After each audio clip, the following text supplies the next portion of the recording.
This is the Sailing Podcast with David and Karina Anderson, episode number 2. We would love you to come and join us on our journey.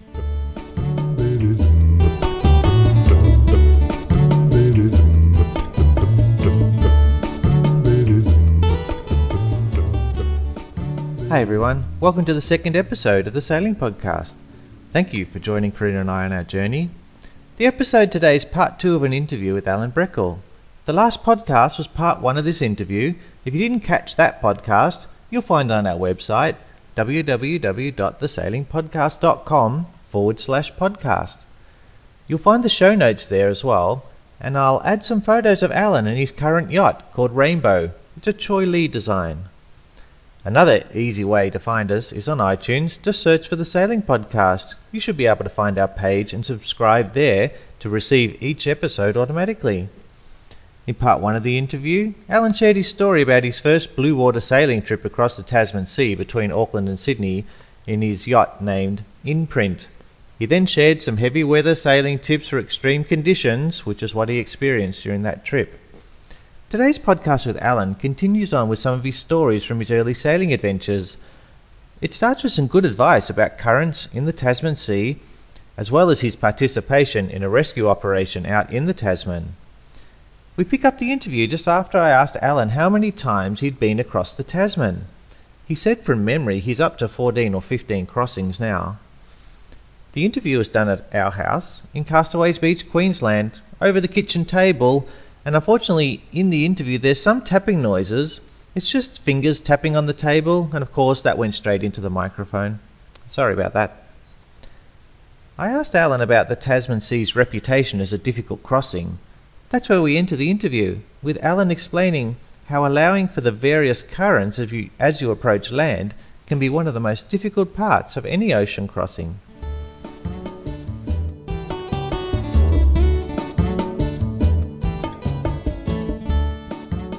Issues with the Tasman is that in any part of the water there are currents, and if you pick them right and you understand where they are, they can be quite advantageous. The worst part of most ocean travelling, apart from this first ride I've just done, is when you get close to land. The seas get steeper. There's always a cape or something to get round. There's a patch of sand somewhere to get in your way. And the worst part of trips between New Zealand, Queensland, and New Zealand are the two capes, Cape Morton and North Cape. Right. In fact, getting round from Cape Reinga and past Three Kings can be an absolute nightmare if you don't get the tides right. A couple of times ago, I can't remember when it was, but Tony and I think it was a southeasterly, and we were beating around North Cape. And he's a bit of a technocrat, so we were hard on the wind, doing about 4.5 knots with a deep reef and a very tightly filled Genoa. The boat was loving it. In fact, I was enjoying it too. But he then, without me knowing it, took a fix as where we were on his little handheld GPS, and then an hour later took another fix, and he told me that we'd just gone sideways. Oh, no. We hadn't made. And I thought we were doing 4.5 knots nicely, going along quite. I mean, we could just see the land just in the distance, but you couldn't tell where you were in relation to it, and we were just going sideways with the current. Wow. So currents, anybody that does any blue water sailing, there's several good books around about currents and sultanas and jambutis and things. But and they should be aware of them, and they should log their regularly. I mean, most sailors do this anyway. But you log your speed through the water from your sumlog, and your speed over the ground from your GPS. And you've got to check those regularly.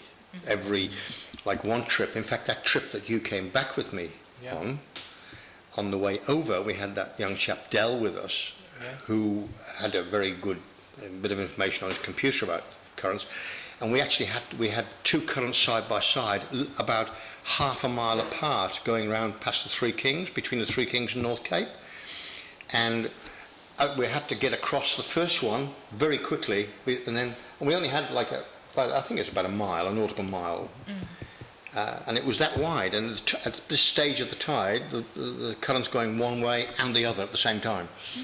And what you do is you nip across the one you don't want and get into the one you do want, whichever way you're going. And it's only just in that area past the Three Kings. The Three Kings are that group of islands about 60 miles just north of the tip of New Zealand.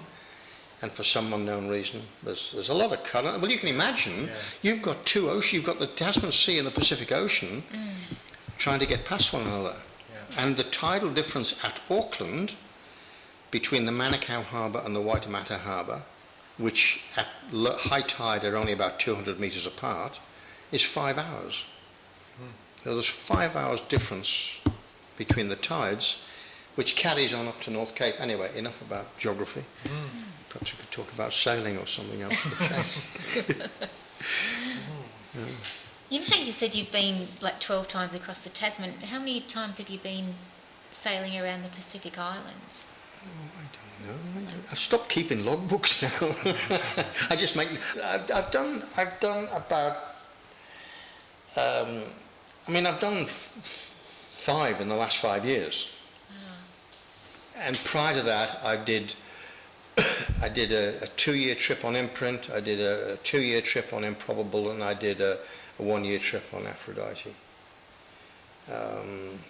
And apart from that, I did a couple of Fiji races and stuff like that, races up and back and stuff. So, so lots. I've done a lot of blue water sailing. Some of it's been quite spectacular, and some of it's been very ordinary, and some of it gets boring. So with your trips, I'm going back to the trip across the Tasman. These days, your general sort of route that you like to take is to go to Lord Howe on the way there, but not always on the way back. Well, the problem now, I like to go to Lord Howe. There and back, but the problem is it's not available to yachtsmen anymore. Because of the customs? Well, the customs and quarantine. Well, quarantine and the police. In the past, the police officer on Lord Howe Island used to do quarantine, customs and immigration. And clear you in. He used to come on, he'd clear you in, or out of Australia. Provided you didn't have a firearm on board or an animal on board, there was no problem. He'd clear you in, so you could come from New Zealand to Lord Howe and then straight to Mooloolaba. And going the other way, you could go directly from Mooloolaba to Lord Howe to New Zealand. And doing that would save you 2 days. Well, having to go to Brisbane to clear. Well, you've got to going to Brisbane to clear. Now you've got to go up the Brisbane River, so that's 2 days. Then you've got to get back out and up round the Cape again. And not only that, it was 3 days to Lord Howe. You could get it there. You could pop it onto a mooring. Go ashore and get a bit of fresh vegetables and a fresh loaf of bread, and perhaps continue on. And it sort of broke the journey. It was quite a nice little break. It's such a beautiful place to go to as well. I mean, it's magic. Lord Howe. Excuse my geography, but Lord Howe is a little bit south of. Yes, it is. It's so about that's sort of a good. It's almost, if you drew a straight line from Cape Morton to North Cape. Lord Howe would be about 100 miles south of that cape, of that line. So it makes for a good sort of tack down. Hardly any deviation to get there. And the first time I went to Lord Howe was purely by accident after, on this trip in Imprint, after we'd had that horrendous ride. I'd been up and down the Australian coast for some time, and I had a crew on board. I had a male and 2 young females. And we'd been down to Sydney to clean the boat, and don't ask me why, I can't remember the details now, but we'd been down to Sydney, and we painted the boat at Elizabeth Bay, and then we cleared customs in Sydney, and we were heading for Fiji. And I had a tiny little radio, and it was just what I call an SSB, what is known as an HF, but it only had two frequencies on it. It only had 2182, which is the emergency frequency, and it had 2207, I think, or 2271, which is the Auckland working frequency. This was the days when VHFs were almost non-existent on the water. And as we were leaving, I always used to have this switched on to 2182. As we were leaving, we were told to keep a lookout. Well, we weren't told, but all vessels, all ships, please keep a lookout for a black hull trawler up to 100 miles off the coast. Been missing for 9 days. Anyway, about 2 days out, 2 days out, I'm sitting on the deck with one of these ladies chatting away, and we see a vessel up to weather of us, and I saw the light flashing, and I looked at it through binoculars, and it looked to me like a naval vessel. Don't know why, but the shape of it seemed to just the angle we're looking at, and we could see smoke coming off it, and which I would have thought was from the funnel, and the light flashing. I thought they must have seen us, and the only people who use flashing lights normally are the Navy. I suppose that's why I thought. And it looked to me as though it was steaming towards us and flashing a light. And I couldn't understand this. And so anyway, after a while, as we carried on and got a bit closer, I realised it had a black hull, and I remembered the message. So we headed up, dropped the sails because it was to windward, and we motored up. And as we got closer, sure enough, it was a vessel called the Cattle, a trawler, black trawler. And it turned out to be the missing vessel, which had been missing for 9 days. They'd had dozens of aircraft out searching for it, and they'd searched up to 100 miles offshore, and we found it 200 miles offshore. And to cut a long story short, it had what had happened is the engine had broken down, and their radio wasn't working. It was an old trawler that had been bought in Sydney and was being taken up to Mooloolaba to be restored and put into service. And a weld had dropped off along the chine just above the water level. So there was a gap between the two plates, the side of the vessel and the chine as it goes towards the hull. There was a gap that was nearly a centimetre thick where the weld had just dropped out, and it was about a metre long. And every time the vessel rolled, it scooped in a couple of bucketfuls of water. And because they had no engine, they had no bilge pump. Because being an old vessel and ill-equipped and all, it had originally intended to do just a coastal trip. They'd originally just going to choke up the coast, and the owner was driving alongside up the coast, and they had citizen band radios talking to him. And then, of course, when the boat got a bit further out of... Oh, he's driving on the road. He's driving up the coast on land, right? And they're sailing up the coast, radio. And they're keeping with the little handheld CB radio. Keep on and trucking. Then one night when the engine broke down and they drifted out, he couldn't get them, so he reported them missing, and then they started looking for them, and they actually had gone 200 miles. Was the smoke flares? Or no, what it was, the flashing light was in fact, they'd seen me, obviously, and they had got a mirror. They'd pulled a mirror off the head door, and were using it as a heliograph to flash lights. And they had got the only thing they could find dry on the boat was an old mattress they'd got out, and they'd set the mattress on fire. And that was to attract attention.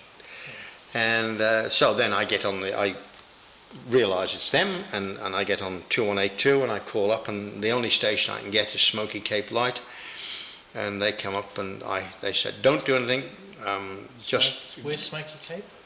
Somewhere between here and Sydney. Okay. And I have seen it on the chart, but I've forgotten now. And this was in the days when all lighthouses were manned.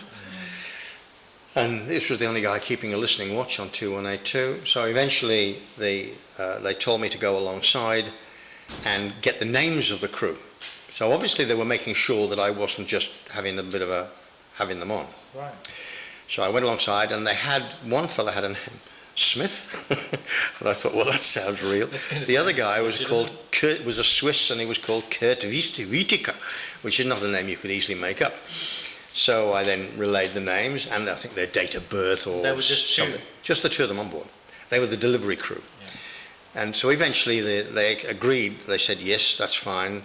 And I said, what do I do? Do I take these guys off? And they said, no, because once you leave the ship, it's abandoned. And once it's abandoned, it can be salvaged by anybody. Anyway, cut a long story short, they eventually sent a Hercules out from Canberra, and I was chatting to the Hercules on 2182, and they were circling around, and what was happening is the owner and salvage people in Sydney were trying to decide what to do about it. And in the end, they decided that it wasn't worth salvaging. Yeah. So Canberra told me to take these two. Oh, just as an aside issue to that, the Orsova, or the Oriana, I can't remember which one of the O-type P&O liners, 40,000 ton, was stopped by the Hercules. She was on her way and she was nearby, and he stopped the vessel in case they were needed. And they'd been hanging around for half an hour, and I called up the Hercules chap, Rescue 164, it was his number, and he said, I said, look, these guys aren't in any immediate danger. The weather wasn't bad, and we were going to take them off, so they weren't in any immediate danger. We wouldn't have left them on the vessel, so you can let the Orsova or the Aria, and it just, it began with O, go. So they let him go. And then eventually Canberra told me, or the Rescue 164 told me to take the guys off and sink the boat. So and sink? It'd be dangerous, wouldn't it? Well, yeah. So we put a light on it. We went on board, cut hoses, and it would have sunk eventually. As it turned out, there was some very bad weather. They were lucky we got them when we did, because when we got to Lord Howe, where we took them to drop them off, which is my first visit to Lord Howe, we sat out the tail end of a cyclone down there, and they'd have gone. And they had no safety gear on board. They'd actually lashed them. What they'd done is they'd made a sort of a float out of bits of fish boxes, the polystyrene, expanded polystyrene, and they'd written diaries and written their last will, and they were gone. They were happy that they weren't going to see their wives and family again. Well, watched a few too many episodes of Gilligan's Island. And anyway, we got them off, and we didn't see the boat sink because it was sinking slowly and it was getting dark by the time we left, but the light was on and it was going to sink because we'd cut hoses, the engine intake, and something else. I think we'd cut a toilet. We'd cut several hoses inside the boat anyway, so it was going to sink. It was already slopping around. When I got on board, it was already wet. Like quite a lot of water in it, slopping around, and by the time we left, we were wading through water to get off the boat. So it was going to go. It just wasn't going to go in 5 minutes. So we took them to Lord Howe and dropped them off there. But the sequel to the Oriana, which is a story I love telling. Yes. Months later, I was in Fiji, and tied up at the wharf is the Oriana or the Orsova. Yeah. Doesn't matter which one it was. In a pair of scruffy yachties, paint-stained shorts and a shirt, and unshaven. Mind you, that would be the case because I used to have a beard in those days. I walked up to the boat and I said to this officer, they have a crew man, in this case happened to be an officer, at the gangway to stop people going on and off the boat without permission. And I said, I want to see the captain. And he said, ho, ho, ho, and used words like go forth and multiply in the vernacular. And I said, no. And I half related the story to him, and he then took me home, put me into the radio room where they got the log out. Okay. And they went through the log, and they found my name and the name of my vessel and the incident, and that they had been stopped. So I was shown into the captain's cabin, which was a sumptuous large room, and his assistant captain, who was also a captain, and we had tea and bickies, being English gentlemen, of course. And I was sitting down, and there's me trying to behave like a gentleman, which is quite difficult for me at times. And I said, I just thought I'd drop in and sort of, as captains at sea, And I thought I'd say thank you. And he said, oh, no, Mr. Breckall. He said, I must thank you. Oh. I said, and why is that? He said, you may or may not be aware of it, but when there is distress at sea, maritime law demands or appoints the first vessel there is in command of the rescue scene. And any vessel that arrives after is under his command. Yes. So for 30 minutes, I was in command of the oil salver. Control, ultimate control. That story takes a bit of beating, doesn't it? And after we'd finished our tea in Becky's, I said, "Thank you very much, I'll now, I'm off now." And he said, "Before you go," and he handed me a very large bottle of best Scotch whiskey. Lovely. Like it wasn't a litre bottle, it was like a flagon sort of thing, probably about 2.5, 3 litres, I don't know, but I wasn't going to argue what it contained. I just said, "Thank you very much." That's fantastic. So I thought that was always there. And then there was a further on the same trip. A lot happened on that first trip. I don't know why, but I must have gone looking for trouble. But on the way, this was on the way before the Osova story, on the way to Fiji, one evening there was these two rather nice young ladies on board, and myself and this other male chap. And it happened to be my turn in the galley, and I was doing some fried rice in a wok, and they were sitting playing cards or drinking wine down below inside the boat. And it was very hot. We're over the cooking area, so I went out into the cockpit, and we were ghosting along at about 5 or 6 knots. I used to have a big lightweight reacher and a main, and the boat was just steering along beautifully. And out on my starboard side, as I went out, there was a warship. Of course, ever since I've been, there was a warship, and it was about 200 metres away from me, and I could see the silhouette of it. It had lights on, and it had guns on it. And I thought, my goodness. And all I mounted at the time was an old British Army 303. I thought, this is going to be an unfair fight, but we'll do our best. Have a go. We'll go down. We're British. We'll go down fighting. And the next thing, it starts to do a big U-turn, and it comes up astern of me. And it is so close to me that the stem head fitting is over my head in the cockpit. You know, the rake on the bow allows the stem of this vessel. It. And then a spotlight goes on, bing, and on the stern of my boat, in very small letters, is the name, imprint, Auckland. And the next thing is I heard a loud hailer come up saying, "Good evening, Auckland. This is HMNZ Otago." So then we came up on the radio on 2182, and he then came alongside, and the two girls came out who were minimally clad. And all the sailors on the side were giving us. Dear. There were all this roaring and shouting and yahooing, and I invited the crew over for fried rice, but they declined. And they're steaming alongside us at about 5 or 6 knots, very close, like literally as wide as this room is away from us, that close. And this on the radio, whoever it was on the radio said, "Yes, hope we didn't alarm you." He said, "But," and just go back one stop. Some weeks previously, the single-handed Plymouth to Mooloolaba single-handed race had been on. And the storm I told you about that hit us at Lord Howe had also hit this fleet.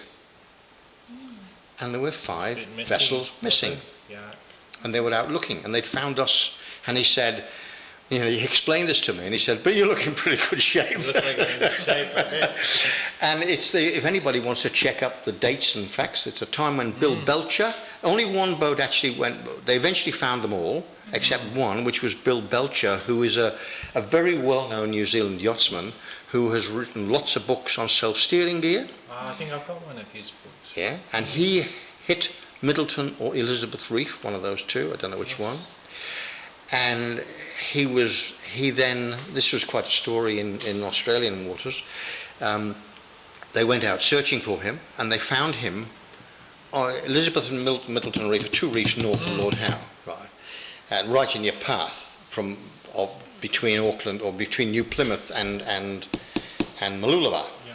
And he'd hit one of these, and he'd stayed with his boat for a day or so, and for reasons known only to God, he'd abandoned his boat, which of course you don't do. I mean, the golden rule is you step up into your life raft, you don't step down into it.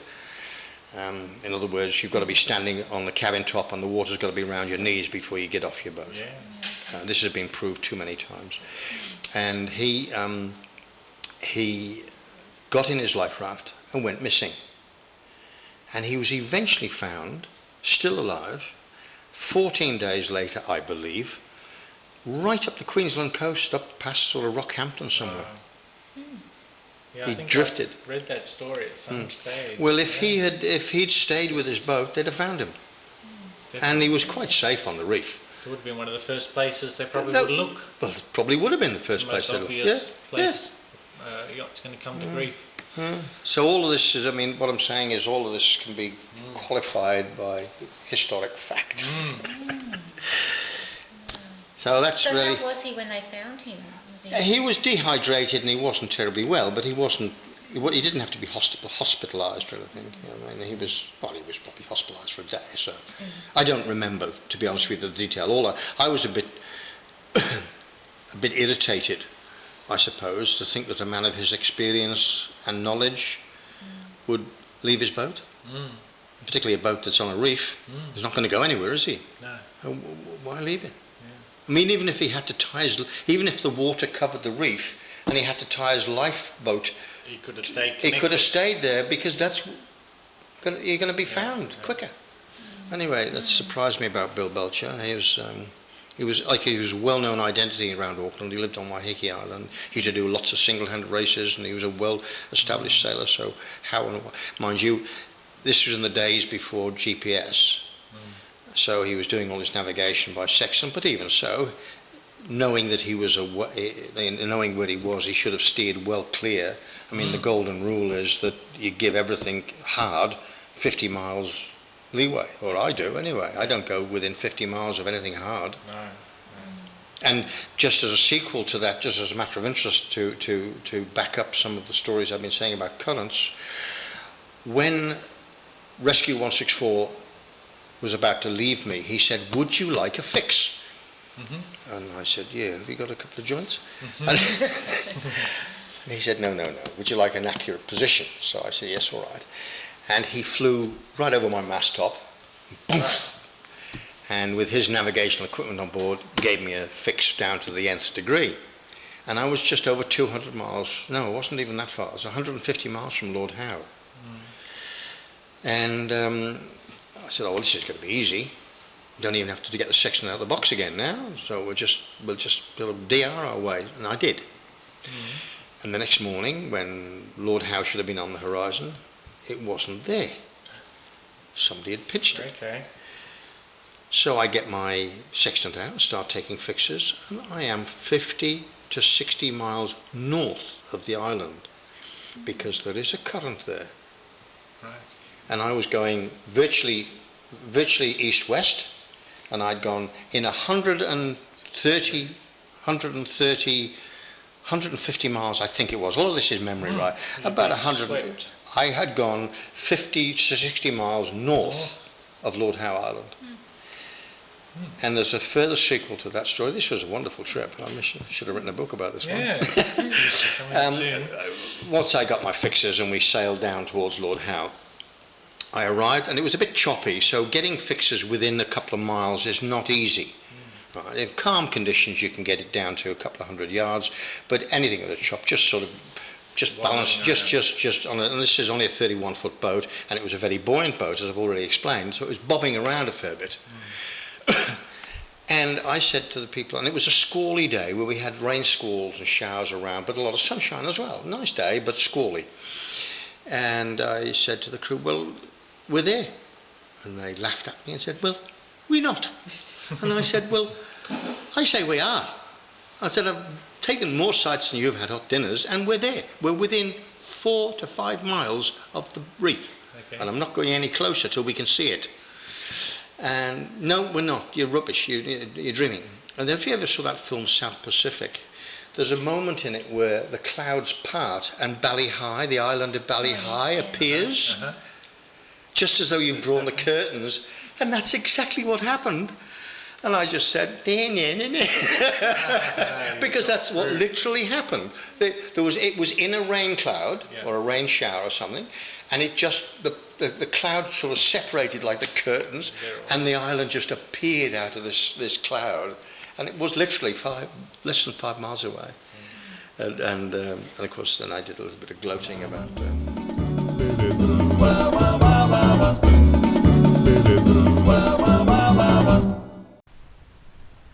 Well, we hope that you enjoyed our interview with Allan Breckall. We loved listening to Allan and his stories of sailing. He's still out there, sailing around the Tasman each year, and I hope he doesn't mind me mentioning that he's now in his 70s and still as chirpy and as venturous as a 20-year-old. I did a bit of research into that P&O vessel he was referring to, using the fact that Bill Belcher was in his life raft in 1978. I believe that the P&O cruiser was the Arcadia. It was in Fiji in 1978. I put up a link on the show notes about the Arcadia. It's actually at www.nzmaritime.co.nz/Arcadia, Arcadia. I'll also pop up a link to the Bill Belcher book about his being shipwrecked. It's called Shipwrecked on Middleton Reef. I've got a copy at home that I found at a second-hand bookshop. It's a really good story. He has another book called Wind Vane Self-Steering. I've also got that, and it's a fantastic explanation of the various options when it comes to wind vanes. I'd love to discuss wind vanes on the Sailing Podcast sometime. Please come and visit us on the website. It's www.thesailingpodcast.com.